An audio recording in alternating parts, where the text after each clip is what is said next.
എല്ലാത്തിനും പിന്നിൽ CPM ആണ്. അതായത് തന്ത്രിയോട് കക്കാൻ പറഞ്ഞത്, തന്ത്രിയോട് പോറ്റിയെ കൊണ്ടുവരാൻ പറഞ്ഞത്, പോറ്റി അവിടെ നടിച്ചുകൊണ്ട് പോയത്. ഇനി വിജയ് മല്യ 98-ൽ 31 കിലോ സ്വർണം പൂശിയതും എന്നിട്ട് ഇവിടുന്ന് കോടിക്കണക്കിന് രൂപയുടെ പുരാവസ്തുക്കൾ കൊണ്ടുപോയെങ്കിൽ അതും എല്ലാം CPM പറഞ്ഞിട്ടാണ്.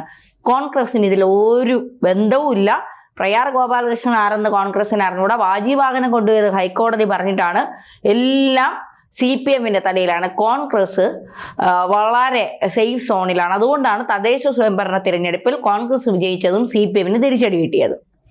ഇങ്ങനെ ചിലര് കൃത്യമായിട്ട് അങ്ങ് പറയുന്നത് പോലെ, പറയിപ്പിക്കുന്നത് പോലെ നമുക്ക് തോന്നുന്നു.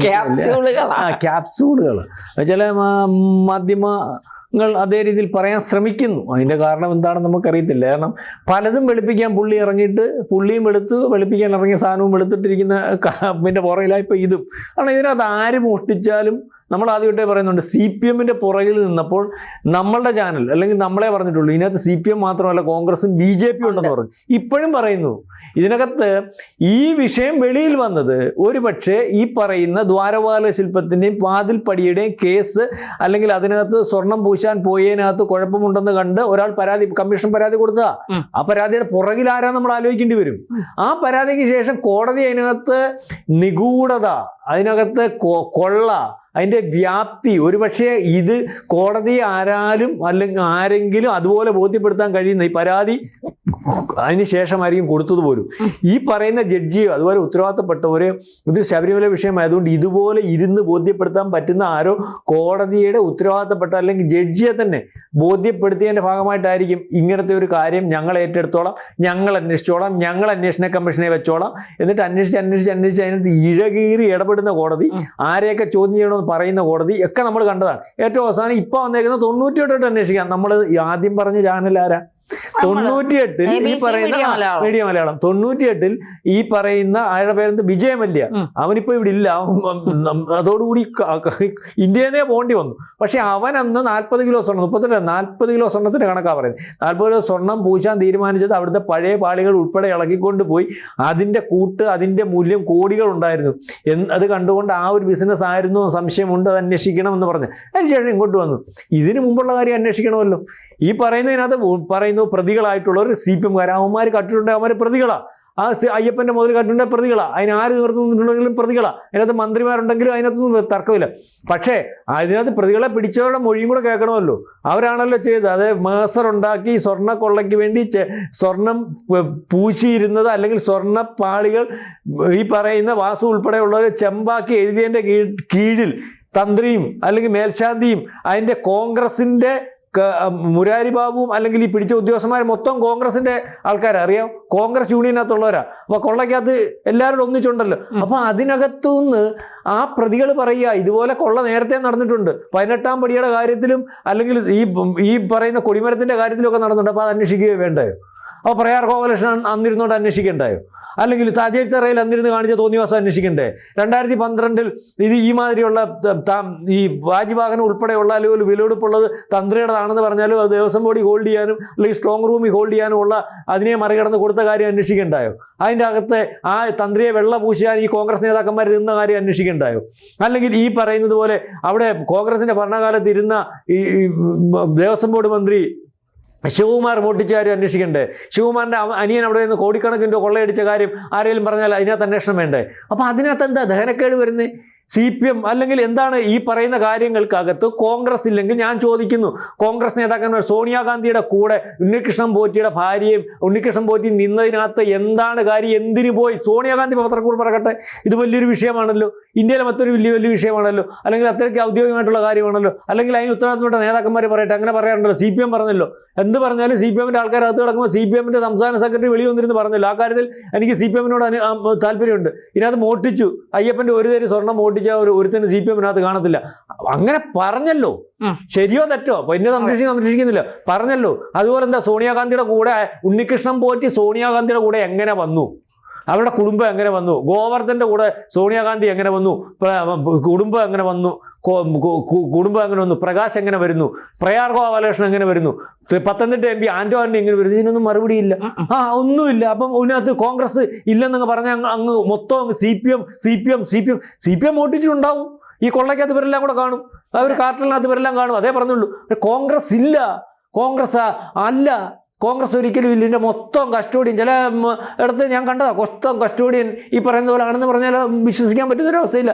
ഇപ്പം VVCC റിപ്പോർട്ട് വന്നു, അതിനകത്തും VSCC റിപ്പോർട്ട് വന്നു, അതിനകത്തും ഈ പറഞ്ഞത് കൊള്ള നടന്നു എന്നുള്ളതിന് തെളിവുണ്ടെന്നാണ് പറയുന്നത്. അല്ലെങ്കിൽ ആ തെളിവ് വരട്ടെ, അതിനകത്ത് ആരാൻ കൂട്ടി. പക്ഷേ അതിന് മുമ്പ് നടന്ന കൊള്ളയും അതിന് മുമ്പ് നടന്ന കോടികളുടെ ഇതും അവിടുത്തെ മണിയുടെ വിഷയവും അവിടുത്തെ അഷ്ടദിക്പാലകന്റെ ഇവരുടെ വിഷയവും ആന്ധ്രാക്കാരന് കൊടുത്ത വാജിവാഹനം പ്രശ്നം വന്നപ്പോൾ തിരിച്ചു കൊണ്ട് കൊടുത്ത കാര്യമൊക്കെ പറയുമ്പോൾ കൊണ്ടുപോയത് തിരിച്ചു കൊണ്ടുവന്നത് ഇയാളുടെ വീട്ടിലിരിക്കത്തുള്ള സാധനം അല്ല. ഈ ദേവസ്വം ബോർഡ് അമ്പലത്തിന്റെ എല്ലാം സാധനം അല്ലെങ്കിൽ അവിടുന്ന് പൊളിക്കുന്നതല്ല ഇയാളുടെ വീട്ടിലിരിക്കത്തുള്ളത്. അയ്യപ്പനെ ഇവന്റെയാന്ന് പറയും. അയ്യപ്പന് ഇയാളുടെ വീട്ടിൽ ചെന്ന് അതിനകത്ത് തന്ത്രിക്ക് എന്തോ കുഴപ്പം, അതിനകത്ത് വിശ്വഹിന്ദു പരിഷത്തിന്റെ ചാച്ചികരെ ഉൾപ്പെടെ ഉള്ളവർ ഇറങ്ങിയേക്കുക ആണ്. ഇങ്ങനെ ഹിന്ദുക്കളെ ആരും സംരക്ഷിക്കണ്ട, മനസ്സിലായില്ലേ? കാരണം ഇതെല്ലാം മോട്ടിക്കാൻ ഒരു കുടുംബത്തിന്, താഴമൺ തന്ത്രി കുടുംബത്തിന് ഉടമസ്ഥാവകാശം കൊടുത്തേച്ച് അതിനകത്ത് ആരെങ്കിലും അത് ശരിയോ തെറ്റോ എന്ന് ചോദിച്ചാൽ വേറെ ജാതിക്കാരനായാൽ അല്ലെങ്കിൽ മുസ്ലിം ആയാലോ ഹിന്ദു ആയാലോ അല്ലെങ്കിൽ പത്രക്കാരനായാലോ അല്ലെങ്കിൽ നിഷ്പക്ഷമായിട്ട് കാര്യം പറയുന്നവനായാലോ അതിനകത്ത് ഹിന്ദുവിനെ തകർക്കാനൊന്നുമല്ല, ഇതുപോലെയുള്ള കൊള്ളക്കാരന് വേണ്ടി അല്ലെങ്കിൽ ഈ കാര്യങ്ങൾ ചെയ്തു കൊടുത്തേച്ച് അത് വെളിയിൽ വരുമ്പോൾ തലക്കൊഴിഞ്ഞിടുന്ന കോടിക്കണക്കിന് രൂപ ഇവന്മാർ വീട്ടിൽ കൊണ്ടുപോവുക. അതിന് കുഴപ്പമൊന്നുമില്ല. തന്ത്രിയാ, തന്തയാ, അമ്പലവാ എന്ന് പറഞ്ഞുകൊണ്ട് അതിന് നിയമം ആരാ? ഇവർ തന്നെ ഉണ്ടാക്കുന്നത്. നിയമം ഉണ്ടാക്കുന്നതിന് അല്ലെങ്കിൽ ഇഷ്ടമുള്ള കാര്യം നടത്തുന്നതിന് ഏതെങ്കിലും ദേവപ്രശ്നം നടത്താൻ സമയം അയ്യപ്പൻ്റെ അനുജ്ഞയുണ്ടെന്ന് അകത്തോട്ട് കയറി എന്നിട്ട് വെളിയിറങ്ങുമെന്ന് പറയുക. എന്നിട്ട് ദേവപ്രശ്നം നടത്താൻ വിളിക്കുന്നവൻ എന്നെ അല്ലെങ്കിൽ ആ നടത്തുന്നവൻ പറയും ഇന്ന പോലെ കാര്യങ്ങൾ പറയണം. അത് കൊള്ളയ്ക്ക് കഴവൊരുക്കുന്നതിനുള്ള സംവിധാനങ്ങളെല്ലാം ഉമാരങ്ങ് തീരുമാനിച്ചോളുക. ആ ദേവപ്രശ്നത്തിനകത്ത് വന്നിരുന്നവൻ പറയുക കൊടിമര ഇളക്കണം, അയ്യപ്പനെ ഇളക്കണം, 18 പടി ഇളക്കണം, മൊത്തം ഇളക്കണം, എന്നിട്ട് മാറ്റി സ്ഥാപിക്കണം എന്നൊക്കെ പറഞ്ഞ് ഇതൊക്കെ കൊള്ളയുടെ ഭാഗമാണെന്നും അല്ലെങ്കിൽ ഇതൊരു അഡ്ജസ്റ്റ്മെൻ്റ് ആണെന്നും തിരിച്ചറിയുമ്പോൾ വിളിച്ചു പറഞ്ഞാൽ അത് ഹിന്ദുവിനെ താർക്കാനാ, അയ്യപ്പനെ താർക്കാനാ അല്ലെങ്കിൽ മറ്റതിനാന്ന് പറഞ്ഞാൽ കാര്യം നടക്കത്തില്ല. അപ്പോൾ ഈ കൊള്ളയ്ക്കകത്ത് കോൺഗ്രസിന് കൃത്യമായ വ്യക്തമായ പങ്കുണ്ട്.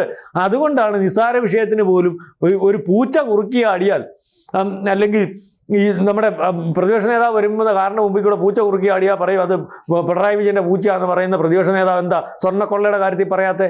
എന്താ നിലത്ത് കിടന്ന് ഉരുളുന്ന അല്ലെങ്കിൽ എങ്ങാണ്ടൂടെ പോയ വെള്ളാപ്പള്ളി നടച്ച വയ്യാത്ത മനുഷ്യൻ കാറെ കയറി അവിടെ ഇറങ്ങിയ അയാളെ കാർ താഴെ കിടപ്പുണ്ട്, വന്നപ്പോൾ ഇങ്ങോട്ട് കയറി ഇറങ്ങിയതിന് പുള്ളിക്ക് കുഴപ്പമാണ്, അതെല്ലാം അങ്ങ് ചർച്ച ചെയ്യാം. മനസ്സിലായില്ലേ? അപ്പോൾ ഈ രീതിയിലൊക്കെ ചർച്ച ചെയ്തിട്ട് കാര്യങ്ങൾ നല്ലതാണ്. ചർച്ച ചെയ്യുന്ന കാര്യത്തിനകത്ത് അയ്യപ്പൻ്റെ കാര്യവും സ്വർണ്ണത്തിൻ്റെ കാര്യത്തിനകത്ത് മാത്രം ഇയാൾ മൗനം പാലിച്ചിരിക്കുന്ന പിണറായി വിജയൻ്റെ മകളുടെ എന്തോ എക്സാലോജിക്ക് അത് കോടതി നടത്തിക്കൊണ്ടിരുന്നതിനകത്ത് മിണ്ടായിരുന്നു ഒന്നുമില്ലല്ലോ. അതിന്റെ പുറേ നടന്ന കാര്യം പറയുമല്ലായിരുന്നു. അല്ലെങ്കിൽ ലാവലിന്റെ വിഷയത്തിന് പുറേ നടന്ന കാര്യം പറയുമല്ലായിരുന്നു. ഈ വിഷയത്തിനകത്ത് മാത്രം അയ്യപ്പന്റെ കൊള്ളയ്ക്കകത്ത് മാത്രം കോടതി നടത്തിക്കൊണ്ടിരിക്കുന്നു, നിരീക്ഷിച്ചുകൊണ്ടിരിക്കുന്നു, അന്വേഷിച്ചുകൊണ്ടിരിക്കുന്നുണ്ട്. ഞങ്ങൾ മിണ്ടത്തില്ല. മിണ്ടുന്ന ഉൾപ്പെടെ അകത്തു പോവും. രമേശ് ചെന്നിത്തല കൊണ്ട് കൊടുത്തതാ. കാരണം ഇതിനകത്ത് ആൻറ്റിക് ബിസിനസ് നടന്നു. സോണിയാഗാന്ധിയുടെ സഹോദരി നടത്തിയിട്ടുണ്ടോ, രാഹുൽ ഗാന്ധിയുടെ അളിയൻ നടത്തിയിട്ടുണ്ടോ എന്നൊക്കെ ഉള്ളതാ. അതിനകത്ത് ആലപ്പുഴക്കാരൻ നേതാവിൻ്റെ കാര്യം പറഞ്ഞത് ആരുടെയാണെന്നുള്ള കാര്യം 2004 പോറ്റി കയറിയപ്പം ദേവസ്വം ബോർഡ് മന്ത്രിയായിട്ടിരുന്ന KC വേണുഗോപാലിൻ്റെ പേരാന്ന് പറഞ്ഞിട്ട് ഇപ്പോൾ വരുന്നുണ്ട്. അതിനകത്ത് വാസ്തവത്രാന്ന് അറിയത്തില്ല. അന്ന് കാർത്തികനെ മാറ്റിയിട്ട് KC എന്തിനാ വേണുഗോപാലിനെ ആക്കിയത്? ഇവർ ചോദിച്ചല്ലോ എന്തിനാണ് സുധാകരനെ മാറ്റിയിട്ട് കടകംപള്ളി സുരേന്ദ്രനെ അന്ന് മന്ത്രിയാക്കിയത്? അതിനകത്ത് കാരണം ഉണ്ടോ എന്നുള്ള കാര്യം ഇപ്പം മനസ്സിലായി വരുന്നുണ്ട്. അല്ലെങ്കിൽ ചില കാര്യങ്ങളുണ്ടായിരുന്നു. അതുപോലെ തന്നെ ചോദിക്കാൻ ഒരു ചോദ്യമുണ്ട്. 2004 പോറ്റി കയറിയപ്പോൾ എന്തിന് KC വേണുഗോപാൽ കാർത്തിക എന്ന് പറയുന്ന നല്ല മന്ത്രിയെ മാറ്റിയിട്ട് ദേവസ്വം ബോർഡ് KC വേണുഗോപാലിനെ കയറ്റി? സംശയിച്ചാൽ കുറ്റം പറയാനൊക്കുവോ? സോണിയാഗാന്ധിയുടെ കാര്യത്തിൽ സംശയിച്ചാൽ കുറ്റം പറയാനൊക്കുവോ? വയ്യ അന്നേ ആശുപത്രി പോയെന്ന് തോന്നുന്നു. മനസ്സിലായില്ലേ? അല്ല അതിനകത്ത് ഇല്ല, അന്നേ ആശുപത്രി കിടക്കുക. ഇല്ല നമ്മുടെ ശങ്കരദാസ് കിടന്നാൽ ശരിയോ തെറ്റുക, പുള്ളി കിടക്കുന്ന പോലെ ഇവർ അന്ന് ആശുപത്രി പോയെന്ന് പറഞ്ഞു. അപ്പൊ ഇതിനകത്തൊക്കെ നല്ല കൊള്ള നടന്നിട്ടുണ്ട്. അതുകൊണ്ടാണ് മിണ്ടാത്ത. അപ്പൊ അതിന് BJP നമ്മൾ പറയുന്നത് BJP ഉണ്ട്, കോൺഗ്രസ് ഉണ്ട്, CPM ഉണ്ട്. ഇതിൽ 3 പേരും ദൈവങ്ങളെ വിഴുങ്ങിയിട്ടുണ്ടെങ്കിൽ ഇവന്മാര് 3 പേരും പുറത്ത് വരണം. അല്ലാതെ ഇതിന്റെ തദ്ദേശ സ്ഥാപന തെരഞ്ഞെടുപ്പിൽ ഗൾഫിലെങ്ങാണ്ടിരുന്ന പാടിയെ പോറ്റിയെ കയറ്റി എന്ന് പറഞ്ഞുകൊണ്ട് ഇറങ്ങി ആ പാട്ട് ആരോ പോറ്റിയെ കയറ്റിയത് ഇപ്പൊ കോൺഗ്രസ് ആണോ എന്നുള്ള രീതിയിലേക്ക് ചോദ്യങ്ങൾ വരുമ്പോൾ, തെളിവുകൾ നിരത്തുമ്പോൾ അതിനകത്ത് കിടന്ന് എല്ലാം CPM. ഇതുവരെ ഒന്നും ഉള്ളത് അന്വേഷിക്കേണ്ട. 2017 19 പപ്പന്റെ കാലം വരുന്നത് മാത്രം അന്വേഷിച്ചാൽ മതിയെന്ന് പറഞ്ഞാൽ അല്ലെങ്കിൽ അതാണ് ശരിയെന്ന് വിചാരിച്ചാൽ അതിന് മുമ്പതല്ലാന്ന് നടന്നതൊക്കെ ശരിയാണെന്ന് ആരെങ്കിലും വെളുപ്പിക്കാൻ ഇറങ്ങിയാൽ അങ്ങനെ വെളുക്കത്തില്ല. മനസ്സിലായില്ലേ? അപ്പൊ ഇതിനകത്തെ വാസ്തവം വെളിയിൽ വരണം. 98 തൊട്ട് കോടതി പറഞ്ഞതുപോലെ അന്വേഷിക്കട്ടെ. അതിനകത്ത് കോൺഗ്രസ് ഉണ്ടെങ്കിൽ വരട്ടെ, CPM ഉണ്ടെങ്കിൽ വരട്ടെ, BJP ഉണ്ടെങ്കിൽ വരട്ടെ, തന്ത്രി ഉണ്ടെങ്കിൽ വരട്ടെ. അത്രേ ഉള്ളൂ കാര്യം.